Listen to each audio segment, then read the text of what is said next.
Play WHPC. And available on Odyssey, TuneIn, iHeart, and on the WHPC app. 90.3 WHPC.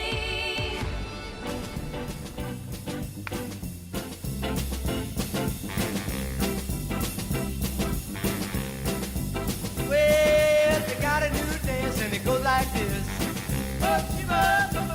Yeah, the name of the dance is the peppermint twist.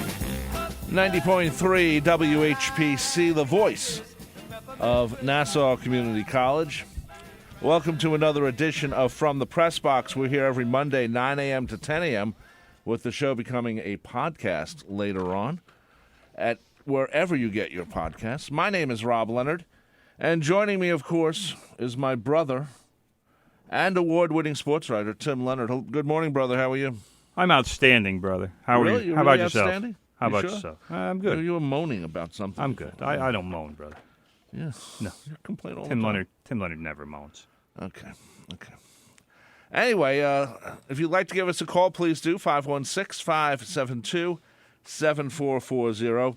Let's start off with the big story in sports, considering his influence in the game of basketball. Bill Russell died yesterday at the age of 88. He won 11 championship rings in 13 years. He was an Olympic gold medalist. He only changed the way basketball is played. He won everything. Yeah. So that's first of all. Second of all, like you said, changed the way the game is played because back when Bill Russell started playing basketball, it was taught that defensive players did not leave their feet. Well, you can't block a shot if you don't leave your feet. And Bill Russell wisely decided to use his quickness and his height and his wingspan to say, yeah, I'm going to leave my feet. Yeah. I think I can do some good things this way. And had a couple of coaches early in his career who recognized that, hey, the kid is onto something here, and wound up winning some titles because of it. So, the one thing that I didn't really know until yesterday, and the tributes started pouring in, and a lot of Bill Russell history. Bill Russell had one scholarship offer to college because he really wasn't that great a player. No. When he was younger, it took a while for him to put everything together in terms of coordination, the quickness. I mean, he really was one of those people who had to grow into his body, as the saying goes. But once that happened, holy cow! This guy, he made. You talk about, like, this is the argument that aggravates me with Harry Kane, and I know this is going to sound like a crazy Who's Harry tangent to Kane, you, brother? Soccer player for Tottenham. Oh, that's right. Is that the idiots who talk about Harry Kane and refuse to acknowledge his greatness? Always the only argument they say is, well, what has he won? Well, you know what? Yeah, well, Bill Russell won because he had one of the greatest GMs in sports history in Red Auerbach, who was able to fleece a lot of NBA owners and GMs because back then they were stupid. And Red was obviously ahead of his time. He put together ridiculous rosters. The Boston Celtics won 8 titles in a row. There was an 8-year section in NBA history where the only champion was the Boston Celtics. Right. So just think about that for a minute. But Bill Russell was the center point of all that, and even Wilt Chamberlain acknowledged that Bill Russell was the hub of everything those Celtics teams did. Certainly. I mean, Bill Russell basically created the fast break because instead of, like, even today, guys don't know how to block shots necessarily. They're all into the big histrionics of it. Oh, I'm going to swat that into the fifth row. Right. Well, Bill Russell would just swat it up court. And here comes that little water bug, Bob Cousy. Grab the ball. Hey, we're running. We're going. There's 4 guys behind us, and we got 2 or 3 going this way. Easy layup. Thank you very much. Sometimes when you're Bill Russell, you need a guy like Cousy also. That's part of it too. They had a bunch of them. They had a great team. Maybe he grew up in played in the 50s and 60s. Civil rights was just coming into effect in many places. Boston might have been a little bit behind. We're definitely way behind. I know, and so Bill had a a weird relationship with the fans in Boston because of that. He said many times, he goes, I play for the Celtics. He said he never said he plays for the city of Boston. He said I play for the Celtics. Right. And he was famous for not signing autographs. Yep. And he would tell people somebody, I forget who it was. I saw it on ESPN last night, but I forget one of his teammates, might have been Heinsohn, said that Bill would spend 5 minutes telling a person why he wouldn't sign the autograph for them. And Heinz, like I said, I think it was Heinz, said it would have just been easier to just sign the autograph and walk away. Yeah, and instead, it was here is why. There is a very specific reason why I'm not signing an autograph, and mostly it was because he didn't want people just to see him just as a basketball player. Right. There was so much more to Bill Russell than just basketball. But in a 1 minute meeting with him, you're not going to sit down and discuss the of course, the 1964 Civil Rights Act. Though he probably could talk about it off the top of his head. I'm sure he could. So he was an incredibly intelligent man. Yep. Incredibly informed, and there was the one thing, or one of the many things, I guess I should say, that struck me was he and I guess it was Chamberlain, after Martin Luther King was assassinated, the NBA, because obviously there were riots and people were obviously distraught, upset. Society was ready to explode. But the NBA talked to Russell and Chamberlain and basically begged them to play the game that night because there was I'm pretty sure it was the NBA Finals, and they agreed. Yeah. And the reason was because they wanted to try to calm things down with society. But after Game 1, they actually shut down the series for a few days so that Chamberlain and Russell could go down for the assorted services for Martin Luther King. So they shut down the series for a few days, and then when everything was over as far as paying homage to Reverend King, then they came back and finished the series. Yeah, well, that's what sometimes you have to do, and that's the wise thing to do. Hard to believe he was only a 12-time All-Star.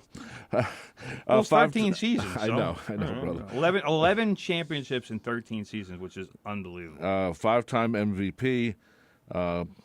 President Obama gave him the Presidential Medal of Freedom in 2010. It was a struggle, too, for Obama. Oh, yeah. Yeah, tell Bill Russell, hey, you got scrunched down a little bit. Obama's not you're a short guy. You're a tall dude, yeah. I'm tall, but you're real tall. He won Olympic gold in, 56, I believe it was? Yes.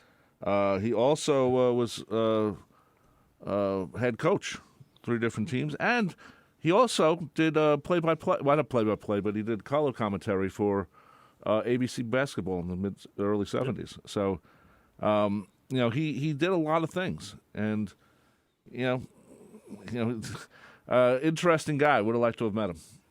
Well, the one thing, he was a famously private guy, and right. you know who told a great story last night? Jackie McMullan, who was the longtime NBA writer for the Boston Globe, who I loved her stuff. When she was the NBA columnist, loved her stuff. She's always been one of my favorite writers, but she told a story about Bill Russell, and apparently very early in his career. She said she was like 24, which amazed me that she even had a job at the Boston Globe at 24 back then. Back then, you needed experience. And nowadays, it wouldn't surprise me as much. But she was talking. She was doing a story on teammates. Apparently, I don't know what else the story was about, but it was about teammates. And she was there at Celtics. I guess Bill Russell was coaching or something. I don't remember all of the background. But she was asking the longtime Globe writers. She didn't name names, but she was talking to him, and she goes, "Well, I'd really like to talk to Bill Russell about my story because obviously he's one of the greatest teammates of all time. The guy won so many titles, et cetera, et cetera." And she said the guy who was the beat guy told her, "Oh, don't bother. He's never going to talk to you. He's a guy. He's somebody. He needs to know you before he'll talk to you, et cetera, et cetera." And apparently, he said it loud enough that Bill Russell was able to hear it. Because apparently he was like in his office, just down the hall around the corner. So Jackie McMullan, to her credit, doesn't listen to the guy. Says, "All right, I'm just going to go and poke my head in and see." And she goes, "Oh, Mr. Russell, do you have a minute?" And he said, and he said it loud enough so the guy, the beat writer, could hear it. "I got all the time you need." Okay. And then did the interview. Great story, and That was the lesson. That reminds me of when we had Phil Pepe on years ago, and he talked about dealing with Munson. Everyone thought he was an ornery guy, but He was. He was, but also he But would not also to everybody. Not to everybody, and he would talk for long periods of time. If he trusted you or wanted to talk to you, and he wasn't the. He just wasn't the guy who didn't talk to people. That's the way a lot of people in sports are. I'll tell a quick story, personal story. Okay. When I did a feature story on Scott Boras, and this was way back when Bernie Williams was a free agent. Right. And I was doing a story on Scott Boras and why he had control of so many top players. Bob Clappish, who was the Records baseball columnist at that time, told me to call Ed Lynch, who at that point was the GM of the Cubs and former Mets pitcher, obviously. Right. I called Ed Lynch. Hey, Ed, how you doing? Tim Leonard from the Record. Wanted to talk to you about Scott Boras. Clappish told me I should give you a call. Ed Lynch was like, Tim, nice to make your acquaintance. He goes, not going to talk to you. I'm like, Ed. I said, Clappish, specifically Clappish told me to call you. He goes, yeah, but I don't know you. Okay. He goes, I know Clappish. I'll talk to Clappish if he wants to call me, but I don't know you, and I'm not going to talk about Boras to somebody I don't know. Well, that's a good point. I was like, all right. And there wasn't anything real. I said, all I said to him was, Ed, is there anything I can change your mind? I said, look, I'm just doing a feature story. I'm not looking to make a headline or do anything. I'm just looking for some background, for some GM comments, et cetera, et cetera. And I said, is there anything I can do to change your mind on this? And he said no. And I was like, all right. And that, remember, the start was when we went to St. Louis, and right. I wound up talking to Walt Jocketty of the St. Louis Cardinals on that trip. But that was that whole story. But Ed, he was nice about it. Right, of course. But it was still bizarre. Should have had Clappish call and then put you on the phone. No. Why not? Well, that was... That's not something Clappish wouldn't would have do. Okay. Anyway, let's talk about the Mets. Finally, Jacob deGrom will start on Tuesday. Fingers crossed, brother. My fingers are crossed. Because Tuesday is still 24-plus hours away before that start. You never know what might happen. Jacob deGrom's dog could bite him. You never know. I do worry about Jacob deGrom because Met fans should be very worried. I'm not sure I've been that impressed with his rehab. Don't worry about his rehab, brother. No. You know what he does in rehab? Rehab starts. He's not looking to get guys out. He's looking to work on pitches. That's all he's doing. Yeah, he wants to see if his arm works. Well, yeah, and it does. It works well enough that he's starting in the major leagues tomorrow. No. Don't worry about his Don't worry if somebody hits a home run off him in rehab. He's working on his two-seamer. He's working on his curveball or whatever. Why don't they have him pitch on the sidelines? It doesn't. Getting guys out doesn't matter. Well, it's like spring training. They're working on pitches. He's working on sharpening his command and getting his the break on his breaking stuff right. And to get the movement right on his four-seamer and two-seamer, that's what it's all about. It's not about any Jacob deGrom gave up 3 runs in a double-A game. Who cares? It doesn't matter. Well, it does to me. Why? I worry about it. I hope he's ready. That's all. He's ready. Okay. If he wasn't ready, he would be pitching another rehab game. Okay.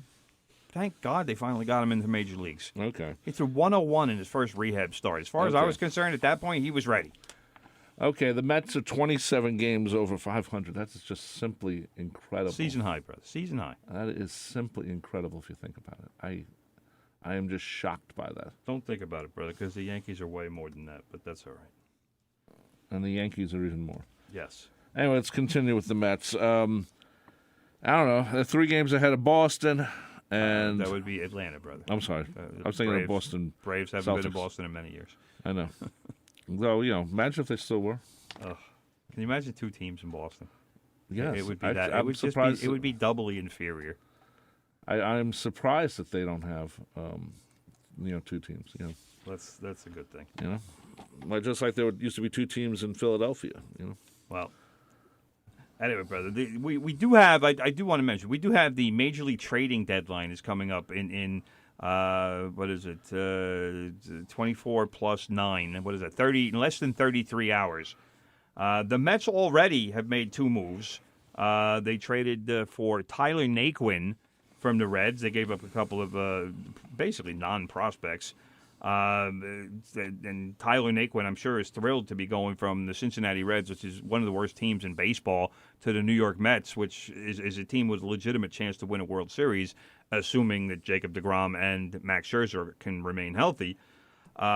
So that gives the Mets an outfield bat. I don't know that they necessarily needed, an outfield bat, but Dom Smith has been really not good this season. He's been a step above Joey Gallo for the Yankees outfielder, and J.D. Davis hasn't been very good either. So the Mets needed some depth, and they needed a little bit of length on the bench as far as hitters go. And Naquin he was really good last year, surprisingly good, and he's been good this year too. So he's somebody who makes a nice rental for the Mets, and Daniel Vogelbach is another guy who can DH.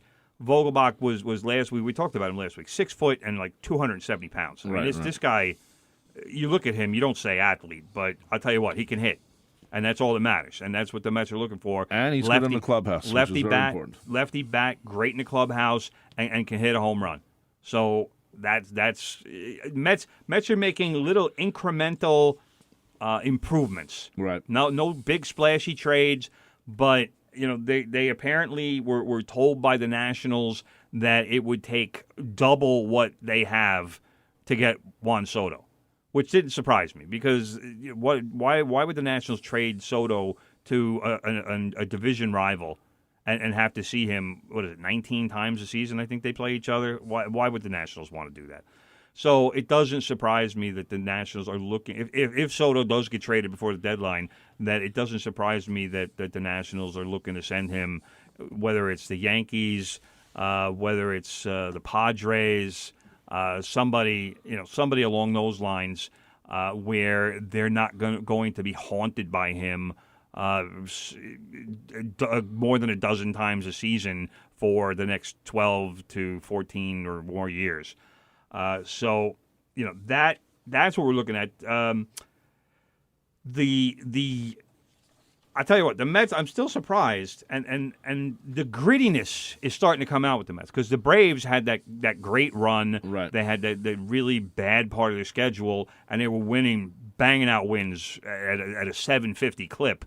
But the Mets are still in first place, and they're hanging in there. They're 3 games ahead of the Braves. It's 4 in the loss column. So, I don't know when the Mets play the Braves again, but it's probably in a few weeks because both of them right now have a pretty weak schedule. The Mets just got done with the Marlins, and they have they're playing the Nationals. They just started a series with the Nationals. So, thank you very much. We could have went down there, schedule brother. maker for that we one. We could have went visit cousin Andrew and family. There you go. Well, it would have been a good time. Yeah. 3 games. Don't forget the savings bond is looming, brother. The what? The savings bond is looming.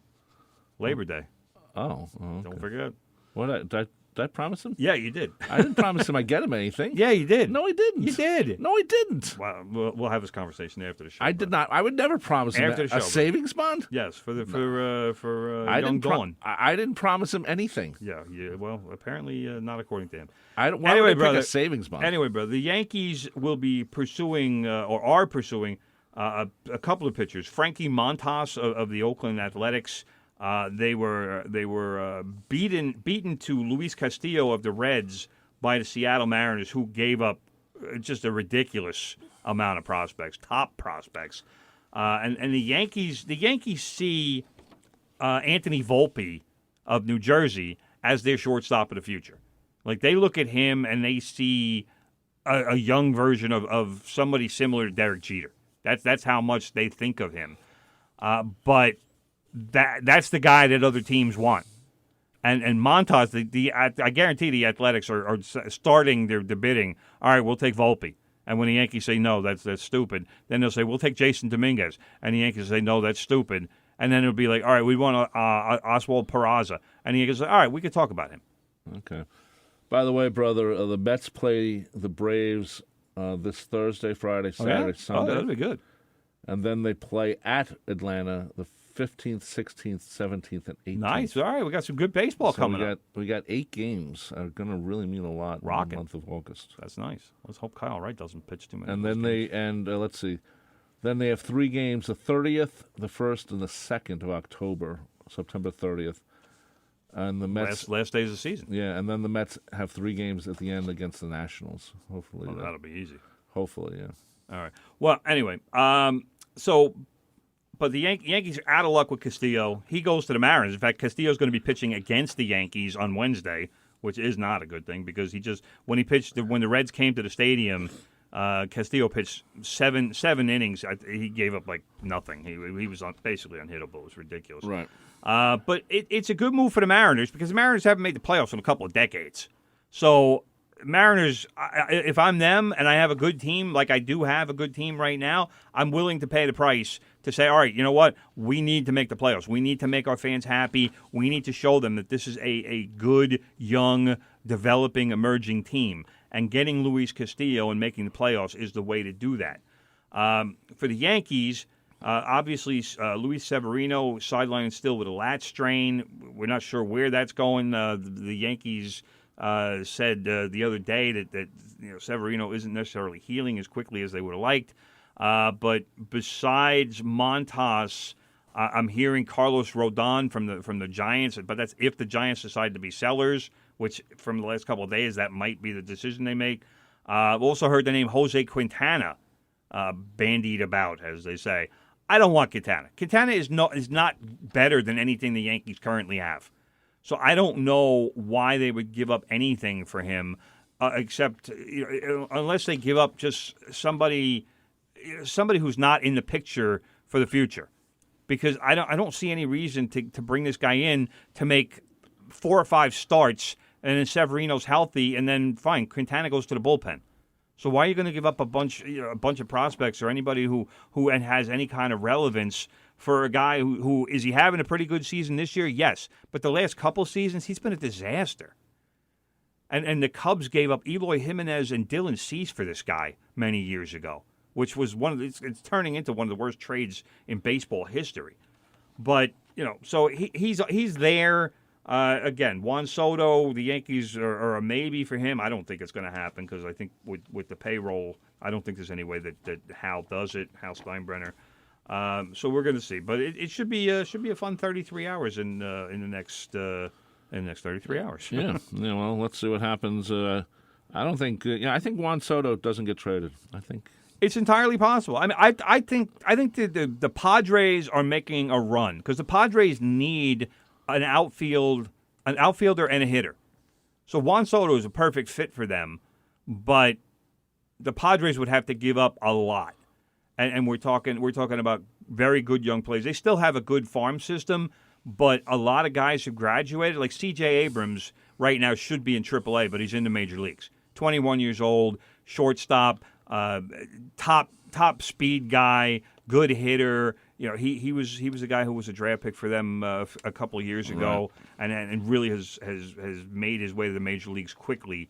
But thanks to the Fernando Tatis injury, but the Padres would be good because they're in second place right now. Dodgers are ahead of them by a lot, but Dodgers are another team that are possible.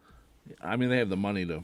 They have the money, but they sent a catching prospect by the name of Keibert Ruiz to the Nationals in a trade for Trey Turner and Scherzer. Was that last year? I think it was last year. And they still have a bunch of prospects, but their top prospect right now is another catcher. So why are the Nationals going to take another catcher when they just traded for a guy who just became their starting catcher? You got to make sense in trades, and a guy might have talent, yes, but why duplicate a position just to make a trade? Good point. Anyway, on Saturday, brother, there was Old Timers Day at Yankee Stadium. Still a great ceremony. It's a great ceremony, but it's kind of a strange ceremony in the sense that it was a little weird today. They didn't have a game. Yeah, they didn't have a game. And the second thing is the guys you would expect to be there, the core four, they weren't there at all. Paul O'Neill, who's a member of the Yes Network, which covered this, not there. It was strange. It was strange, more strange for me in terms of who wasn't there. Because you saw there were a handful of big names, but there were a lot of Louis Soho and Homer Bush and Homer Bush Graham has been there for Lloyd. a year, and Homer Graham Bush. Lloyd, If I'm too. Homer Bush, I'm going to every Yankee Old Timers Day until I die. I know, man. I want to put on the pinstripes. I want people to say, "Yeah, that's right. Homer Bush was a Yankee." That's every year. I'm there. You don't even have to ask. I would tell them, you don't have to ask. I will be here. Graham Just Lloyd get me too, a plane man. ticket. Get me whatever. But I will be here. Yeah, gets a meal on Friday nights. Why not? But it was a little different. I mean, especially right now on ESPN, they have the captain airing. You would think that the core four guys would be there, especially Jeter. He's very well aware of his brand. You would think that this would hype the captain. Yeah, Jeter appearing at Old Timers Day. yeah. Hey, watch the. I wonder if- I would be that would every interview I do. Hey, you watching the captain on ESPN and ESPN Plus? No. Well, the question is it a financial thing? Is it like Of course we want it is. Of course do it we is. want an appearance fee, or are we happy to be part of this history? I would assume that players do get an appearance fee. Oh, I'm sure Of there is. some I'm kind. sure there is. I don't know. But I'm sure it's a flat fee. Well, probably, You know. but it just surprised me because like for me, I'm used to from growing up. You see all the great Yankees, and you got used to Joe DiMaggio being introduced last for the big ovation. Yep.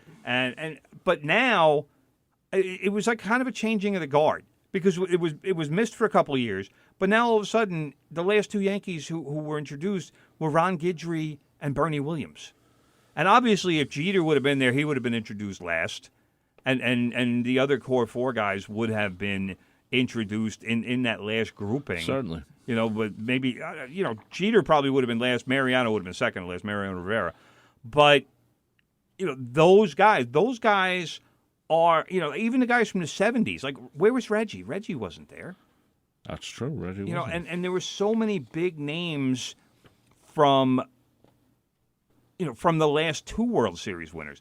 You look at Reggie Jackson. Reggie Jackson, I don't even know how old he is. Look how old Reggie Jackson is. But 1977, that World Series, that was 45 years ago. And the 1996 World Series was 26 years ago. These are not young guys anymore. I know that, but we're not young either. I know, but that my point being, Jeter in 96 was 21, I think it was 21 or 22. So Jeter still isn't 50, but he's getting close. Yeah.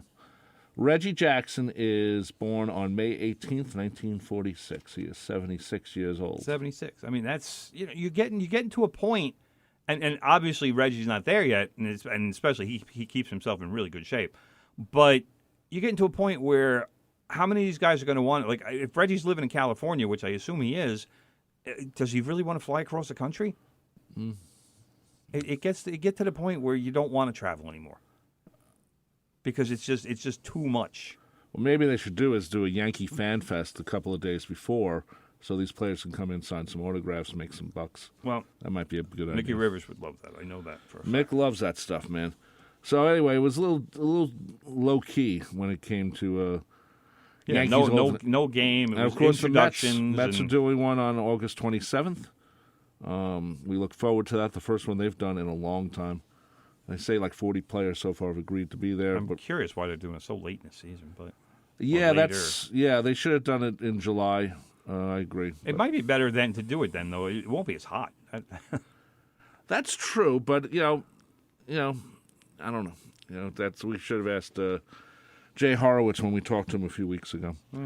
Anyway, the camps in football have started. Let's go to a break and then we'll talk football, brother.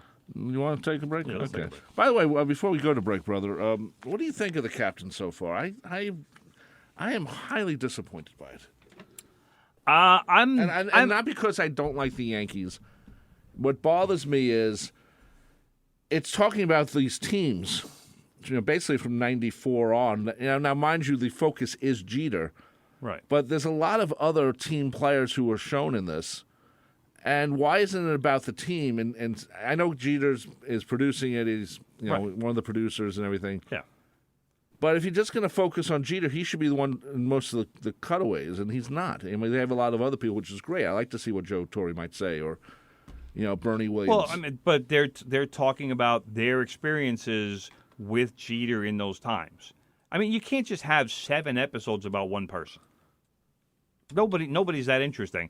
And you know, I mean, I hate to say it, but as far as Jeter goes, he's not all that interesting. I know the that. guy he was very private. He you know, like, what are you going to do? You're going to now all of a sudden you're going to unearth all of the nightlife and all the girlfriends. No, and that's no, not, he's that's not. He's not going to do that. So what are you going to talk about? You're going to talk about what happened on the field. You're going to talk about what happened with his family. You're going to talk about the stuff that he can talk about, as opposed to all of that stuff that Jeter's never going to talk about. He's married now. Why would he bring that stuff up now? Right. Maybe if someone else was doing the story and not, Derek Jeter himself, maybe you have, But your if somebody else was doing the story, they'd be looking to dig that stuff up. With Jeter controlling the narrative and controlling the story, of course nobody's going to dig that stuff up. Why would they? It would be embarrassing for him. I mean, they put that one story out there about how Jeter, I don't even remember who his guy was. He was some friend of, I guess back then he was called Puff Daddy. But Jeter was real close to being there that night when somebody got shot in a club in New York, and Puff Daddy, they found the gun in his I don't know if it was Escalade or whatever, but it was in his vehicle, and he got arrested that night. I think J-Lo got arrested too. So Jeter, if he was there with them, would have been arrested because he would have been in that vehicle. Everybody who was in that car got arrested that night. And how do you think that would have gone over with George Steinbrenner? No, but one thing they did talk about was his partying, and then that led to the commercial for Visa, right. I guess. Right. Which is still a great commercial. It is. Cause, and it was funny because the one thing that the detail that they said was that Steinbrenner in that conga line. Right. Steinbrenner said, "I'm doing one take and that's it. You better get it." I can see that. I can see that. So that was it. George was like, "I'm giving you one, and then I'm done." Well, and hey, they got it. They got it. It worked. He wasn't dancing very well, but well, who cares? It was you gotta the aging millionaire owner of the Yankees on a conga line. Hey, let's go with it. And he's in a Visa commercial, so I was very happy. Yeah. That was like the only, I don't want to say bad thing about the whole movie or the whole show so far, where he shows a little bit of his party. Yeah, we know Jeter liked to party, All baseball players do. That's what you do. When you're in all these games, it's very competitive. There's a lot of adrenaline, and you're getting out of work at about 11 o'clock or later, and you have to eat. I mean, these guys don't live 9 to 5 lives. They live. They got to be at the ballpark at about 2 o'clock or so, or 3 o'clock. So yeah, you're gonna go out and hang out and be out until 3, 4 in the morning, and you get home, you sleep until noon, you get to the ballpark by 2, and you do it all over again. Yeah. So that's the life. I agree. So I just didn't think it was that. I'm not sure if it should be called the captain. That's my only qualm with it. I mean, I know, like I said, he's doing it, but I don't know. I just. I was pretty bored so far watching it. I mean, I like. I enjoyed it. I've enjoyed it. I'm it's just been okay. I mean, because to me, is Jeter a fascinating character? In some ways, in some regards, yes, he is. But we know the story, and they're just retelling the story. Right. So it's not like we're learning a whole lot. It's not like a whole new identity for Jeter is coming out, because it's not. It's just it is a very crafted piece of television, and it's being crafted by the guy who wants to control the message, right? So as not to damage his brand. It's his image. So. Exactly. So. It's going to there's not going to be anything damaging to Jeter. No, not in this. And it's not bad. It's it's great to see everyone else there and talking about those teams. Those teams were great. I mean, the '98 Yankees was one of the best teams ever. I'm enjoying seeing some of my friends in the videos, and Wallace Matthews, friend of the show. He's been in it. Brian Lewis, friend of the show. I saw him in some stills and some video clips. He wasn't interviewed as far as I know yet, But I've seen a few people doing some interviews. It's been fun seeing them. We're going to take a break right now. Give us a call. Comment on anything you want. 516-572-7440. You're listening to From the Press Box right here on 90.3 WHPC.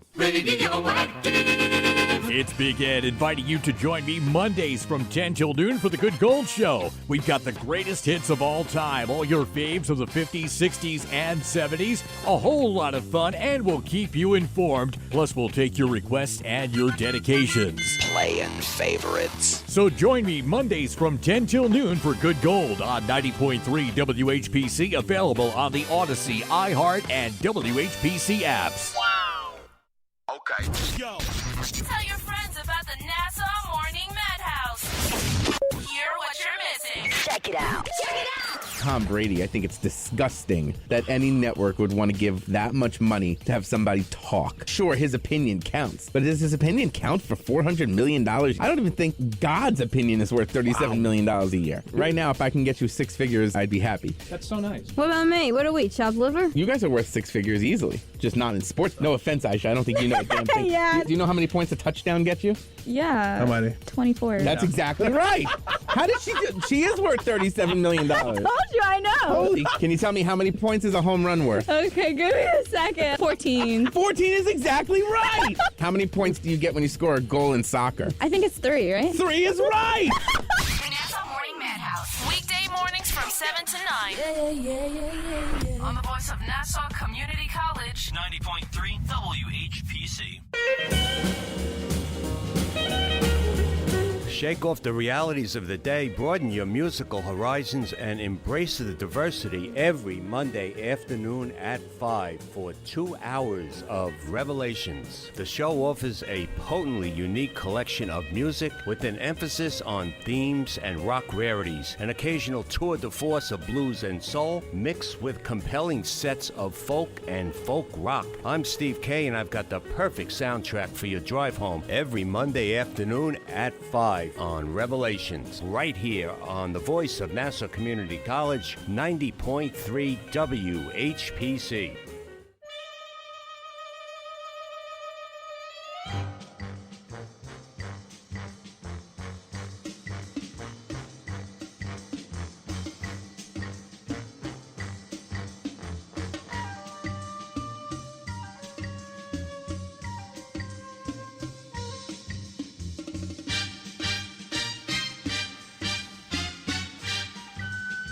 .3 WHPC, the voice of Nassau Community College. Welcome back to From the Press Box. 516-572-7440 is the number to call in. Just as a reminder, your WHPC weather forecast powered by Pantano's Gourmet in Hewlett, Uniondale, and Garden City Park. Today, highs of 75. Will be cloudy and sunny, mixing all day. Possibility of rain later on in the day. And tomorrow will be about the same, a little bit higher. Hot tomorrow. Hot, 90. 90 tomorrow. And the rest of the week is going to be hot. Yeah, the rest of the week's going to be hot too, but tomorrow will be 90 degrees. So enjoy the cool down today. It's currently 70 degrees in Garden City right here at Nassau Community College on 90.3 WHPC. My name is Rob Leonard, by the way. He is Tim Leonard, and we talk sports every Monday with From the Press Box. Let's talk football. The camps have opened, and of course, there's high hopes for both the Giants and the Jets this year, considering how bad the low hopes were last year. Yes, hopes are what we have. Yeah, that's about it. And of course, if our friend J.P. Pelsman hadn't passed a couple of weeks ago, we would have had him on today to talk about the Jets' hopes, and he would have been, I'm sure, had some funny bits to talk about. So. I don't know. Let's start. Also, some news though with the Jets, brother. Yeah. The big news for me is that the Jets have made wholesale changes on their offensive line. Mekhi Becton, basically, as far as I'm concerned, has been a disappointment in 2 years. He had a good half season as a rookie, and then missed pretty much the entire season last year. This guy needs to get in shape. He needs to not eat himself out of the league, and he needs to stay healthy. But he was drafted to be a left tackle. because he is a mountain of a man. But he has been moved to right tackle, and Ali Vera Tucker, who was drafted the year after Becton, to be the right guard, and they were supposed to be the Brickashaw Ferguson and Eric Mangold or Nick Mangold, Eric Mangold. Boy, I think of Mangini, I think. But Nick Mangold, those guys were there for a decade, and they were outstanding, both of them, for a decade. That's what the Jets management envisioned when they drafted Becton and Vera Tucker in consecutive years. And now, instead of being on the left side where they can do more good, they are moving them both to the right side and hoping that George Fant will be the left tackle and hoping he can do the job. To me, I mean, the Jets are obviously trying to spin this in a positive way and saying, this is good, this is better for us, and Fant's been great, and this will make the line better. It's not. It's not the way they designed it. It's not the way that when Joe Douglas made the picks that the Jets said, all right, this is where we're going to, these guys are going to be on the right side of our line. No, right. They're supposed to be the left side of the line. And the left side of the line is more important side because that's your quarterback's blind side. So maybe these guys develop more and eventually move back to the left side. I don't know, but it's a bit of a disappointment for both of them. And this is where we are now with the Jets. I do overall like what the Jets' offensive line looks like, but again, they need to stay healthy. And Becton needs to actually play a full season, and he needs to show that he is the kind of player who was worthy of the 11th overall pick in 2020. So we'll see. I mean, it's a wait and see because last year we discovered nothing about Becton except that he's capable of getting hurt. And it was the second season in a row that he'd gotten hurt because the first season, like I said, he played well in his first handful of games, but then he got hurt and missed most of the second half of the season. Okay, well, we'll see what happens, in Florham Park in New Jersey where the Jets practice. I still say they should be practicing over at Hofstra, but that's a whole other thing. Wow. Also, real quick, good news is for former Jets great Joe Klecko, who is in the final dozen senior candidates for the Pro Football Hall of Fame. The committee will meet and vote in a couple of weeks to cut it to the final 3, and those 3 will be confirmed later by the full voting body, but that's considered a formality. So if Klecko is in those final 3 out of the 12, he is in the Hall of Fame. And Joe Klecko belongs in the Hall of Fame. You can't tell me. I don't know why he's had to wait this long. I don't know, man. He was always a very low-key. I mean, I shouldn't say low-key player, but I don't know. I never thought of him as... Personality shouldn't matter. Was he effective? Was he a dominant player? Personality yes shouldn't and matter. yes. Yeah, then maybe Joe Namath shouldn't be in the Hall of Fame, Joe Namath, as a quarterback, was great back then. It's not like today. It's not like today when you got quarterbacks throwing for 5,000 yards like it's nothing. Yeah, but it was also 12 games back then. Well, my problem with Namath, and I love Namath. His numbers are not overwhelming. His numbers are not good, and he had a lot of interceptions. Yeah, his touchdowns and interceptions are almost equal. Right. But he played on some bad Jets teams, too. He did. I'm not saying he didn't. So, let's see. Klecko played from 77 to 88. He played except for 2 seasons, he played full seasons. Yeah. So he played every game. The guy was he was like LT used to say. He was a wild dog. Yeah. Loved playing. He was physical. I could not tell you a player who was stronger than Joe Klecko. And he'd be the second player from Cannonball Run to be inducted into the Hall of Fame. Terry Bradshaw. Shaking my head, brother. Shaking my head. You never saw Cannonball Run? And saying, wow. Talk about a just nothing there. No. You never watched Cannonball Run? Let's not talk about Horrible Cannonball movie. Run. But, Bradshaw was in it. Good for him. Was he? Yes. Yeah, I think he was. And Klecko was in it, too. I don't. Maybe it was Cannonball Run 2. Maybe. I'm getting confused. Anyway, the Giants also started camp because they all started around this time. Everybody starts. Yep. I don't know what's going to happen with the Giants, brother. I like the offense. Like last year, I liked the offense as well. And this year, I still like the offense. So let's see what happens. And let's see if Brian Dable, the latest new coach, I mean, I almost feel bad for Daniel Jones. I would feel worse if I thought Daniel Jones was the right guy to pick when they picked him. And I said a couple days after the Giants picked Daniel Jones 4 years ago, 5 years ago, whatever it was, that it was a bad pick because he was not worthy of the sixth pick. And it was a monster reach. And that is proving to be correct. But part of the problem with Daniel Jones' career, he's had, 3 head coaches? I think it's 4 offensive coordinators. That is not a recipe for success. No, it's not. So if Daniel Jones does have talent, and if there's anything in there that they can pull out and create a serviceable starting NFL quarterback, then the Giants have done a complete disservice to Daniel Jones because there are very few football players would be able to excel in the conditions that the Giants have presented to Daniel Jones.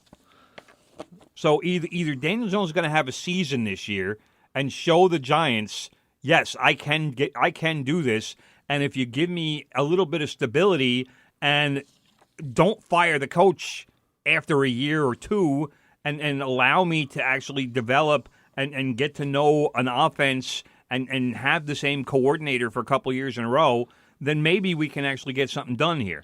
But the Giants have just a phenomenal amount of offensive talent. They have receivers. They have Saquon. Barkley is back and apparently in some of the best shape of his life. That's what I've heard. They drafted Evan Neal, who obviously will improve the offensive line finally. Well, they're trying to also say that Saquon's trying to become the leader of the team. You know, he's putting himself out there. He's helping. He's always had that quality. And when let's face it, Daniel Jones is a quiet leader type. I don't know that he's the guy. I mean, he has to be the guy as a quarterback that he needs to lead the team. But I think having Saquon there to kind of help police the offense and get guys going. Daniel Jones is too quiet. But, you know, teams are going to follow the quarterback. But if your quarterback is quiet, you need somebody out there who is going to talk to guys more. Saquon's got that kind of personality. And he's always been a leader. He was a leader at Penn State. Hell, he was a leader as a rookie. He was a guy who from day one preached accountability and was, you know, said all the right things and had the right mindset. And you know, I mean, I assume Daniel Jones has all those things, but with him, it's the quotes just sound hollow. And I've never really kind of bought into him as a leader. Right. But you know, the other thing is he hasn't gotten it done. So it's tough. It's tough to buy into a guy as a leader when, you know, I mean, the Giants were 4-13 last year. Hard to believe, and that was lucky. Let's be honest. Well, once Jones got hurt last year, the quarterbacks weren't even NFL caliber. So you know that's why. I mean, there was a rumor out there last week for a couple days about the Giants were possibly the favorites to pick up Jimmy Garoppolo from the 49ers because the 49ers have named Trey Lance as their starting quarterback for the season. So basically Jimmy G is a man without a country at this point.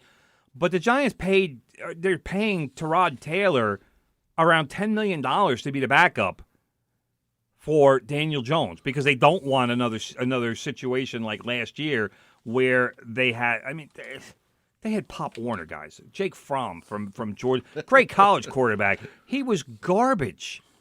I mean, really. I mean, when you have these Mook fans say, "Oh, geez, I could play better than him." Yeah, you know what? Some of them probably could have.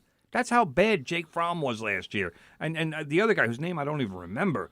The Giants. I mean, they lost games before they even started. That's how bad their quarterback situation was. So they went out and they paid Tyrod Taylor. And they said, "Look, we need a guy.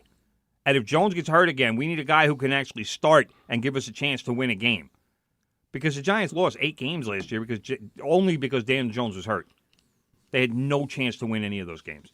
But now Garoppolo is available, and now you may be thinking that they're not going to get him. Hey, no, they're not going to get him. But I'm definitely not. But I'm thinking that maybe they just moved too quick for Tyrod Taylor. And maybe it probably would have been a better move not to sign him especially that kind of money, because when you commit that kind of money to a backup quarterback, you're not going to blow up that plan. And the only way you blow up that plan is you decide that Jimmy G is your guy going forward, and you figure somebody to take Daniel Jones, but nobody's going to take his contract. Nobody's going to take his rookie money, or even rookie money, which is kind of discounted. But it's never going to happen. So it made for a nice story. And I know a lot of Giants fans are probably like, oh, yeah, I'll take him. Let's get him. And especially with the cast of offensive talent the Giants should have, assuming everybody stays healthy. If everybody stays healthy, the Giants should have a pretty good offense this year. Plain and simple. They really should. 7-7, you think? I don't know what that means. What? 7-7. Their record. I mean, it might be 8-8. I'm sorry. No, they play 17 games now. Oh, 9. Okay. Well, 7-7. I mean, I would take 8 and 9. I would take something. I would take something in the 500 range. I mean, let's face it. If the Giants go 8 and 9 this year, they've improved 4 games. That's tough to do in the NFL. To improve 4 games in one season. Well, it happens more now, though. But if let's say the Giants go 9 and 8 this year and miss the playoffs. All right. Well, what do you do with Daniel Jones? Obviously, it's going to depend on his numbers, but if I'm the Giants, I'm probably going to punt. So now you're basically starting all over again. And what about Saquon? You know, Saquon's playing. Both of those guys this year are playing for their jobs. Or they're playing for their jobs with the Giants anyway. Right. Somebody will sign Saquon Barkley. I don't know about Daniel Jones. Somebody will maybe sign him as a backup. But if Daniel Jones doesn't get the job done this year, his days as a starting quarterback in the NFL are over. Yes, I agree. Saquon will get another chance because of where he was drafted and the college career that he had, and the fact that he has thighs that are like the size of most people's waists.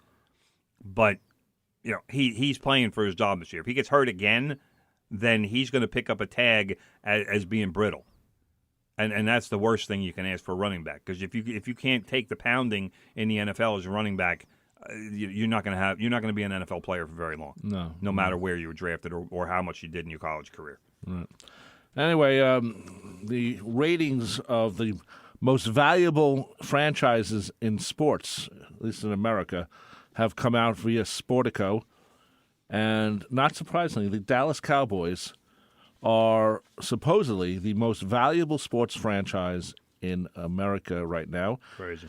$7.64 billion. A lot of cash. That's a lot of cash. And, of course, they own their own stadium, which is very important. Could have won the Mega Millions and not even been close. Not even been close. Yankees are second at $7 billion. They also own their own stadium. Rams are third, 5.91. And winning your Super Bowl makes you valuable. Well, also, you know, when they moved the Rams back to Los Angeles, there was this whole... Also makes you valuable. Yeah. All of a sudden, all these people in L.A., it was a setup, really. They said, we want to put a stadium here. We're going to get a team, and we'll get one. And they went to the NFL and basically said, we're going to build a stadium. And, okay, we'll get the Rams to come back. Yeah. So, but that was like, imagine that, 5 years ago before this all happened, the people who was just sitting around said, well, we need more money. Well, let's bring an NFL team here. We'll become richer. So the Patriots, boo, are worth $5.88 billion. And, that doesn't list the Mets. No, this was mostly just NFL. Right. The Yankees are in there. But that was mostly for comparison purposes. But the Giants were the fourth highest NFL team at $5.73 billion, and the Jets were seventh at $4.8. Now, the Denver Broncos recently were sold for $4.65 billion, which was actually the most money paid for a franchise in North America. So, these numbers are what they are, but not many of these teams are being sold because of what they represent and the money that the owners make on this. This is what I despise when the owners cry poor.